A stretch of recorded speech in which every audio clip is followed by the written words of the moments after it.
Pulling out the big guns for Friday. Serious business. Good afternoon. Happy Friday.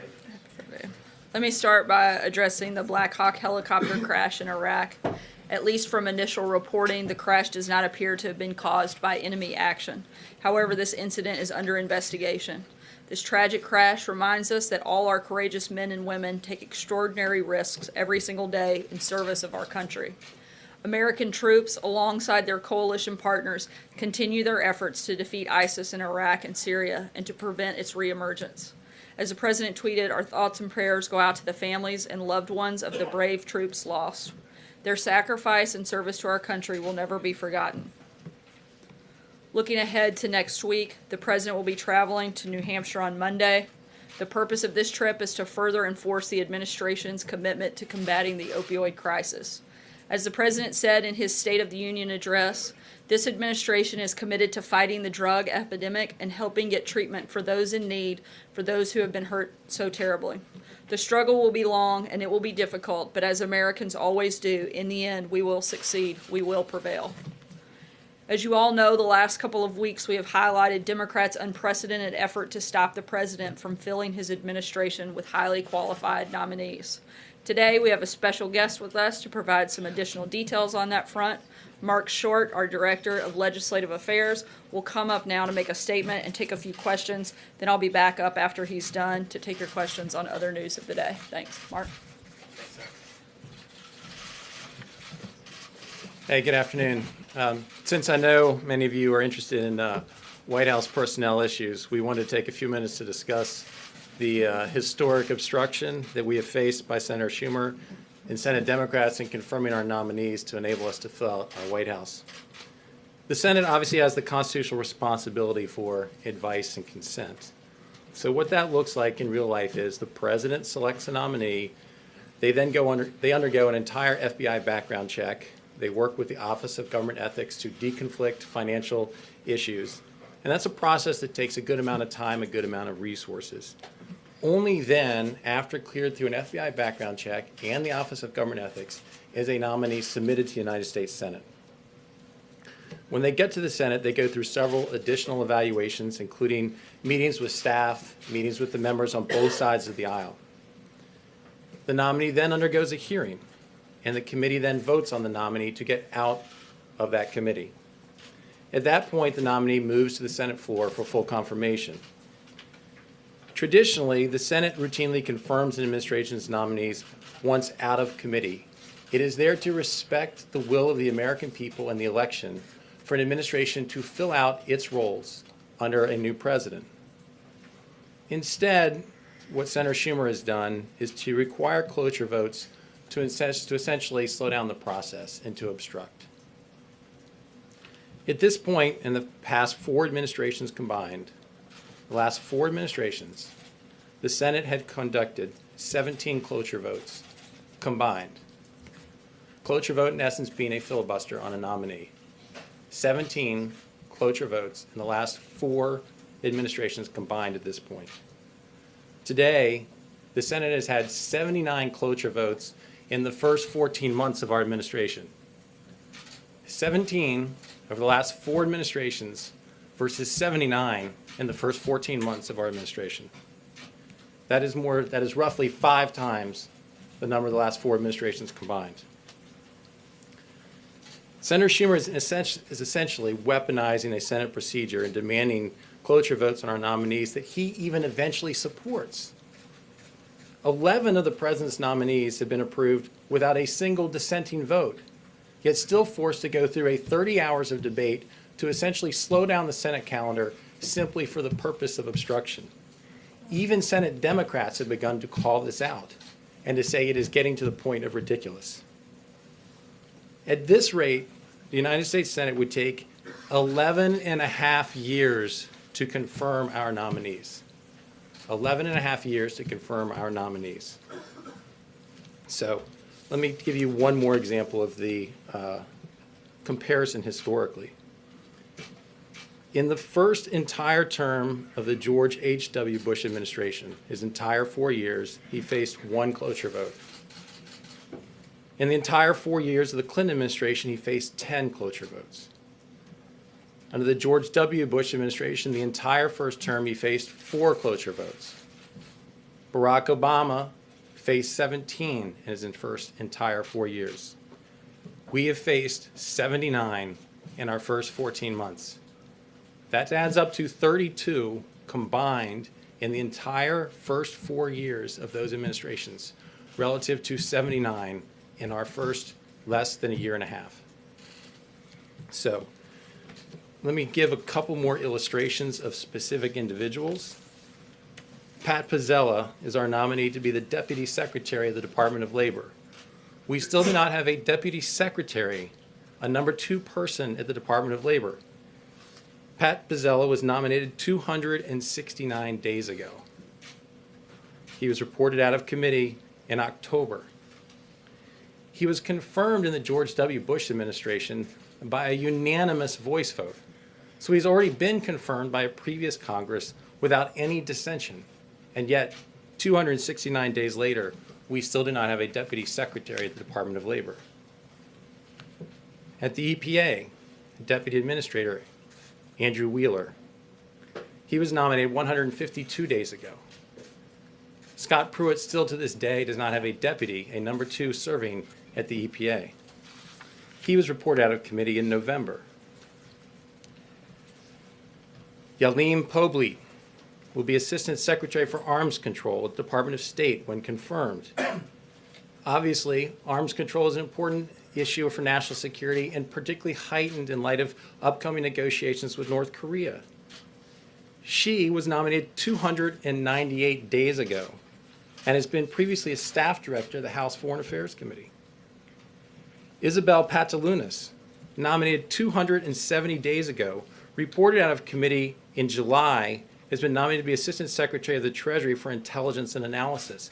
This helps work with many of the sanctions that you have covered. So many of these positions, in fact, are national security positions. And lastly, Kevin McAleenan, to be Commissioner of the Customs and Border Patrol, was nominated 298 days ago. Obviously, it's been a priority of this administration to highlight the security threats we face at our southern border. Kevin, in taking that role, will be safeguarding our borders and helping to prevent terrorists and contraband from entering the United States. Yet Congress and the Senate continues to dither and not have a confirmation vote. We're pleased that he finally got through a cloture vote last week. We expect him to be confirmed on Monday night, but 298 days later, as the American people have been anxious to make sure that our borders being secured, we still don't have a head of the Customs and Border Patrol. So this level of obstruction is beyond historic. It is something that, as you, I know, are very focused on personnel inside the White House. We ask that you also shed light on the historic obstruction that's happened in the United States Senate to make sure that we are able to fill out our administration to do the job of the American people and to help make sure that our country is safe and secure. Thanks a lot, Mark. Thanks for coming out. You mentioned the plight of your nominee at the State Department for the arms control position, and you mentioned the need for having that person for the upcoming negotiations with North Korea. Yet you still do not have a nominee to be the U.S. ambassador to South Korea. Why is that? When will you have that nominee? And is that position also important for your efforts? Sure. I think that there's been several conversations about that internally with putting forward nominees, that as they go through that process, in many cases it gets so delayed and so long that nominees have withdrawn from the process before actually being submitted to the Senate. So there's a couple examples where that's happened recently. That includes that post, but we've been having ongoing conversations about nominating someone soon. Yeah. On Rick Grenell, the ambassador, President's nominee for ambassador to Germany, which senator is actually holding out the nomination, withholding unanimous consent? And why doesn't Senate Majority Leader Mitch McConnell just, and is there any reason given for withholding unanimous consent? And why doesn't Senate Majority Leader Mitch McConnell just force a vote on the nominee? Thanks. Mary Elizabeth is one of the stars on our team who's been with us from day one, and she helped to staff Justice Gorsuch to the confirmation, helped to shepherd him through, and is the one in charge of our nomination. So I'm going to phone a friend on that one. But Grenell got out of committee, right? And so basically he's waiting for a final vote on the Senate floor. Yes. And so that, I believe he got out of committee several months back. So he's another one that should be on our list of those that has been waiting. The challenge that Leader McConnell faces when you're not allowed to just bring up for a voice vote, you have to go through a cloture, then he has to prioritize these. And that is one more of our nominees that simply has been historically obstructed. Yeah. Mark, thanks. You know well what goes on the Hill. This is part of the toxic nature that's been going on for several years. I mean, the Democrats are pushing back because of the Republicans. What are you doing to ease or water down that toxicity? What can you do? And secondly, explain to those who don't understand how it is that a minority party, when you control both the Congress, both the House and the Senate, how you're unable to get it through, because that is one of the big stumbling blocks for people to understand why you're complaining. Right. Well, I think that the reality is that this is a Senate process. It's not a House process. But as you nominate a candidate to the Senate for a personnel issue, the Senate has the ability to go through the nomination process, the committee process, but it requires a supermajority to get past the motion to proceed. And what the Senate has done is they've basically said, we're going to require a cloture vote on these nominees, where historically, once out of committee, they would bring it to the Senate floor, they would just require an up or down vote. And you say that it's part of the toxicity that's been going on for some time. I think that's the point we're trying to make, is this hasn't been going on for some time. This has not been the tradition of the United States Senate to do what they're doing right now under Senator Schumer. It has not happened. It's the numbers I went through. We faced, again, 4 times the number of cloture votes in 14 months in the last 4 terms combined, the last 16 years of the first term of the presidency. So this is not what's historically been done. See it as a reflection of, for example, when Obama was in office and the Republicans said they're going to make it their prime concern not to pass any legislation that Obama favored. Don't you see that as part of the problem? I think part of the challenge is the American people got so frustrated with the way that Washington worked that they elected an outsider to come to Washington to try to help fix it. What we're trying to do is to shed light on the way that this town works and the way that currently the United States Senate is broken. And yes, we are assigning that blame to Senator Schumer and his team of Democrats, because in many cases, even the fellow Democrats are saying the level of this is getting absurd, and it's time that we allow the president to fill out his administration. Republicans don't bear any of the blame? I think the reality is the Republicans are moving forward for these votes. I do think, as far as one of the solutions, this is going to be obviously an issue for the United States Senate, but I do think that that this will force pressure to continue to see more rules changes in the United States Senate. Mark, specifically, Mark, does the president still feel, do you feel that Rule 22 should be amended or eliminated to prevent what you're describing, which are national security ramifications? I mean, you have a number of positions that you are arguing are essential to the national security of the United States, and you say that this is something that Democrats are obstructing to. Republicans have 51 votes. What should happen? I think that the United States Senate is going to continue to have internal conversations about potential rule changes, and I think it's a very fair question. I want to be very respectful of having a White House determine what the United States Senate rules should be, but I think by continuing to highlight it and recognize the level of obstruction, I think it continues to put more pressure on the Senate to address this internally. Are you concerned, by the way? Well, I was just going to ask if you're concerned that this obstruction will carry over to the nominee for Secretary of State, the nominee for the CIA director. Thanks. I think that obviously the current director of the CIA is somebody who is incredibly qualified. As people know, he was graduated top of his class at West Point, graduated top of his class at Harvard Law School. I think has done a phenomenal job as director of the CIA. And when he went through that process, earned bipartisan support to be director of the CIA. So we would certainly hope that, considering only 14 months ago, 15 Senate Democrats crossed over to support his nomination, that they would also support his nomination to be Secretary of State. Likewise, we feel that Gina is uniquely qualified as somebody who has served in the CIA for 33 years, has been a station chief in multiple localities, has been commended by Democrats and Republicans alike for those that she served under in previous administrations. I think that she has incredible qualities. We're very excited about her nomination. We're excited that she would be the first female director of the CIA, and we would expect a quick hearing and moving forward the vote, because these are very critical national security positions. Mark, has the president had any personal conversations with Senator Schumer about this obstruction, in your words, specifically, as he's been having conversations about infrastructure and other matters? Has he had Senate Democrats over here? And why haven't we heard more from him talking about this? And also, do you believe that just given the backlog here, how many more confirmation hearings can this Senate withstand as it leads to other potential personnel announcements that we may or may not be seeing in the coming days here? I think you're gonna, I think the president has been vocal about this. I think that perhaps I'm a warm-up act for him making a larger foray into this to make his case to the American people that the obstruction has gotten ridiculous. And yes, he's also spoken to Senator Schumer about his frustration with it. Is there the possibility that the president could offer something, make a deal where not everyone gets what they want, but has he offered anything to Senator Schumer in exchange for helping get some of these nominations through? I guess it's hard for me to understand what it is that we should be offering when the American people elect a president, elect a new administration to come in, and the expectation is they should be able to fill out their administration.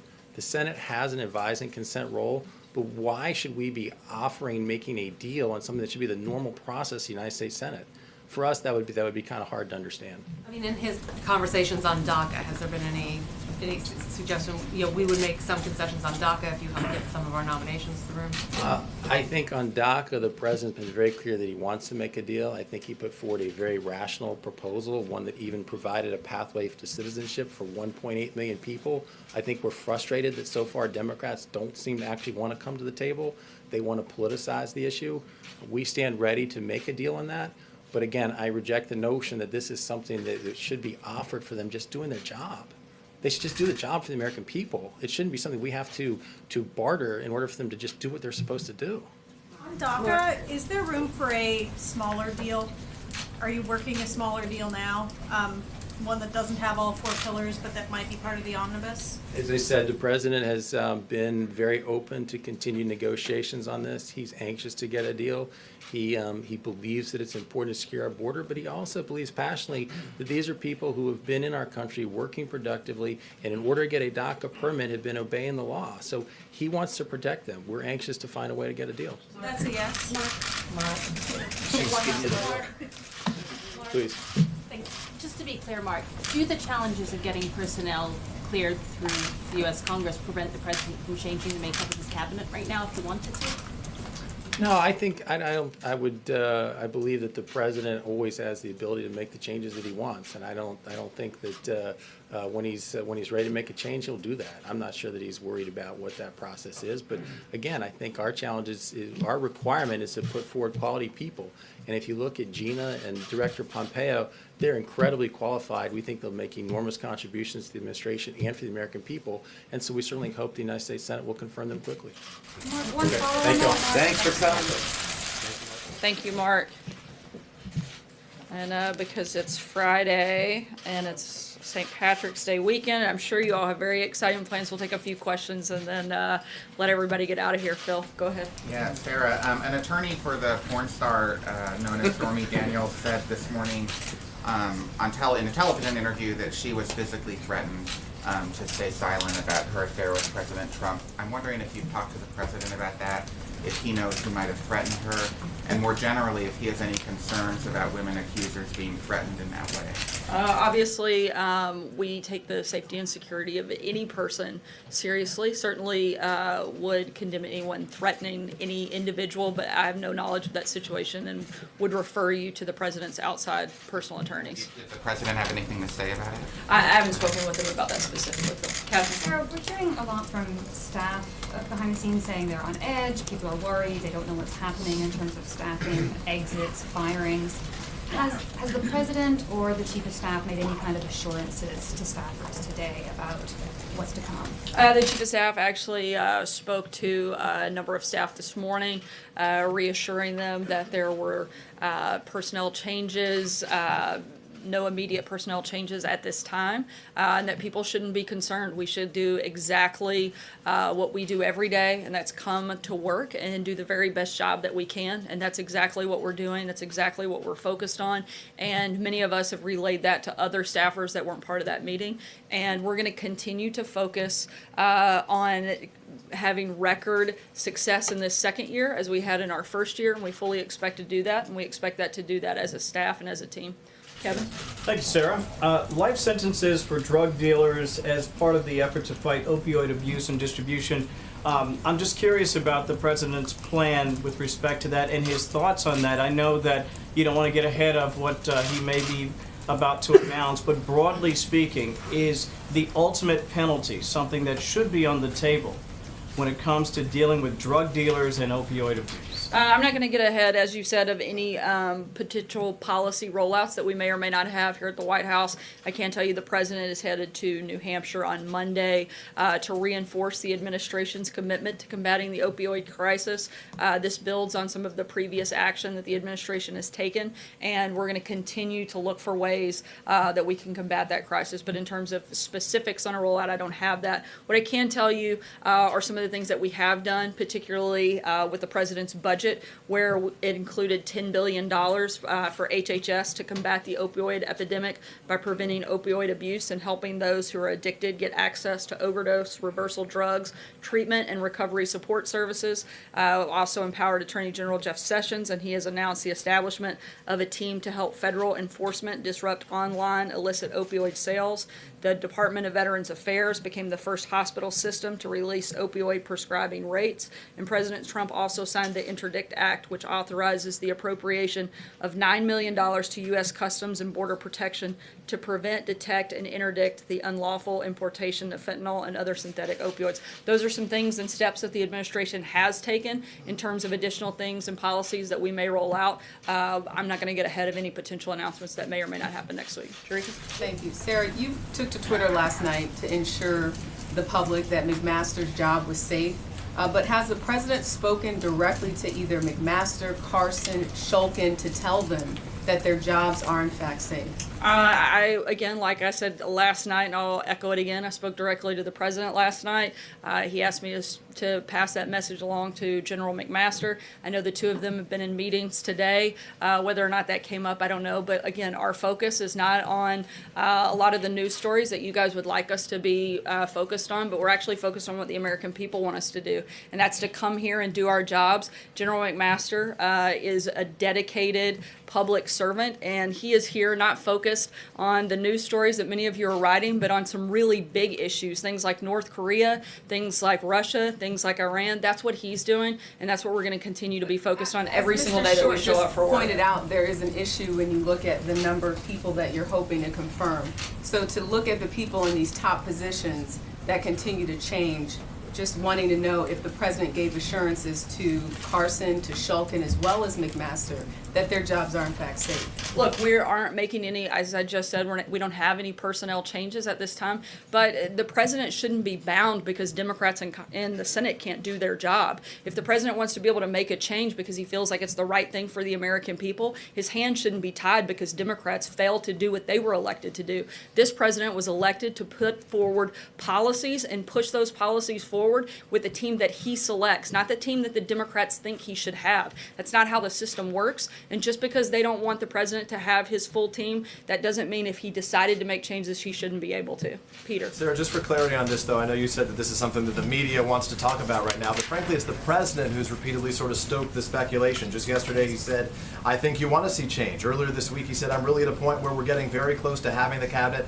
and other things that I want. So isn't it the president himself who's sort of creating this aura of, some use the word chaos, but simply put, turmoil or a potential upheaval within the West Wing and frankly across the administration? Taking two sentences out of the thousands of remarks that the president makes and trying to make it look like that's the entire focus of his administration is a little bit I'm at a point where we're getting close to having the cabinet and other things I want. There will always be change. I think you want to see change. Yeah, and he just nominated two new people to be part of his cabinet. So we are getting close. We'd like those two individuals to be quickly confirmed, quickly put through that process so that they can take a seat at the table, so that they can continue to engage with the president on big issues that actually matter to the American people. But immediately, sorry, I'm going to keep moving. Initially, he said he had the best people, so I guess my question.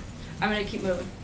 It's been a week since the U.S. accepted the North Koreans' offer for a meeting. Can you give us any update? Has the U.S. had any direct or indirect contact with the North Koreans, or are you still relying right now on this offer from the South Korean delegation? I'm not going to go into details on the internal U.S. government preparations, but I will say that this is a comprehensive approach in support of the president, and we're continuing to move forward with those conversations. Anything on timing? I know there's been talk of Still May. no updates on time or location. Dave? Thanks, Sarah.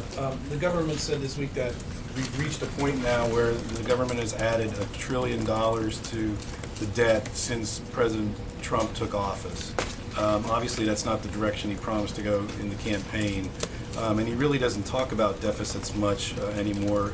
Has he given up on cutting deficits? Is he still concerned about it? And what can he do about it? Of course he's still concerned. That's one of the reasons that the very first budget they put forward tried to address some of those concerns. We're continuing to look for ways that we can cut government. I think we've done that in a number of ways through the deregulation process, cutting out a lot of inefficiencies in government, and we're going to continue to do that and continue to push for policies that will help us reduce that. John? Thanks a lot, Sarah. It's also been a week since the president announced that he will impose those stiff sanctions on imported steel and imported aluminum. And today the EU published a list of American products that would be targeted in retaliation for the tariffs the president intends to impose. It's an exhaustive list. Agriculture products, orange juice, motorcycles like Harley Davidson, Bourbon, Blue Jeans, tobacco motorboats. What's your reaction to this threat of retaliation to the president's plan to impose those tariffs? The president's going to continue fighting for the American worker. He's also working with a number of individual countries and negotiating on areas of national security where we can work together, and there's some flexibility there, and we're continuing to have those conversations, and will continue through the next part of the end of next week, which is when I believe the deadline happens. On that, in your view and the administration's view, would those EU tariffs hurt American workers? Would they hurt American industry? Again, we're going to continue to have those conversations with individual countries, and we'll keep you posted on specific policies that happen. Trey? Yeah. Sarah, you're calling for quick confirmation of the CIA director. And Senator John McCain put out a statement calling for further scrutiny of her record, and in particular, what he called, a really dark period of torture and what he calls torture. So are you concerned about that nomination? It looks like it could be one or two Republican senators would be against it. Again, we're highly confident and certainly very excited about the nomination of Deputy Director Gina Haspel to take over at the CIA. She is an incredibly qualified. She's someone who has been in the CIA for over 30 years, has the respect of both Republicans and Democrats. There have been a number of Republicans who have come out and praised this nomination, and including Senator Feinstein, a Democrat, who came out in support of her today, as well as people that have worked with her a number of years from both sides of the aisle that have very good understanding of the type of individual she is, but everyone from Leon Panetta to James Clapper that have praised her work and support her in this process. You're going to brief committees, Sarah. I'm sorry? Well, you'll brief committees about whatever they want to know about her tenure running the CIA black site. I'm sorry, can you speak up a little bit? You're going to be, the White House is going to be as fulfilling as possible about requests regarding her tenure running a CIA black site in Thailand?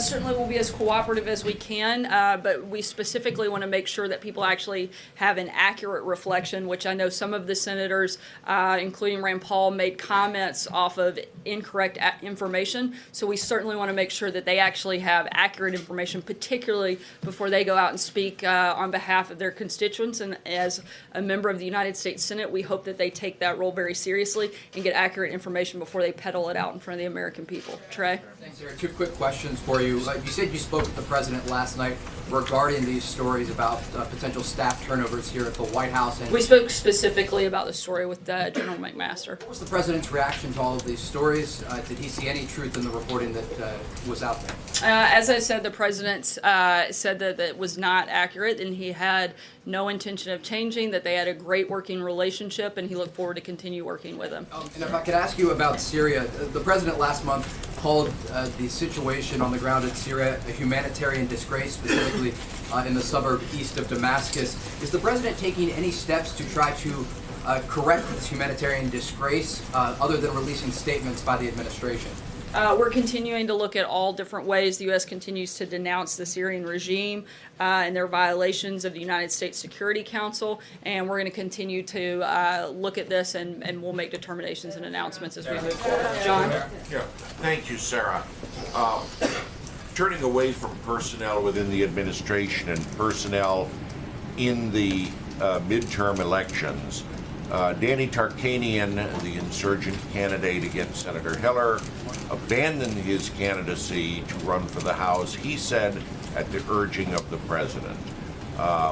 Will the president be involved in other contested primaries involving Republican incumbents and try to discourage these kinds of challengers, who I might add more often than not are backed by Steve Bannon and Sebastian Gorka?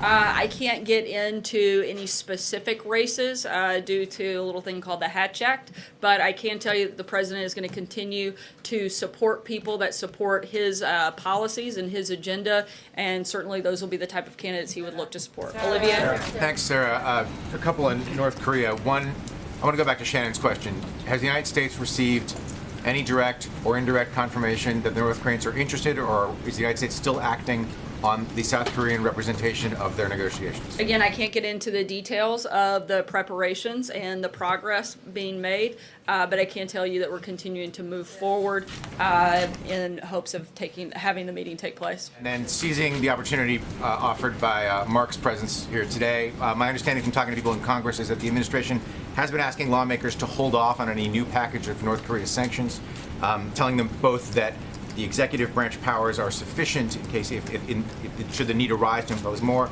but also to avoid inflaming the situation. Would either you or Mark address that?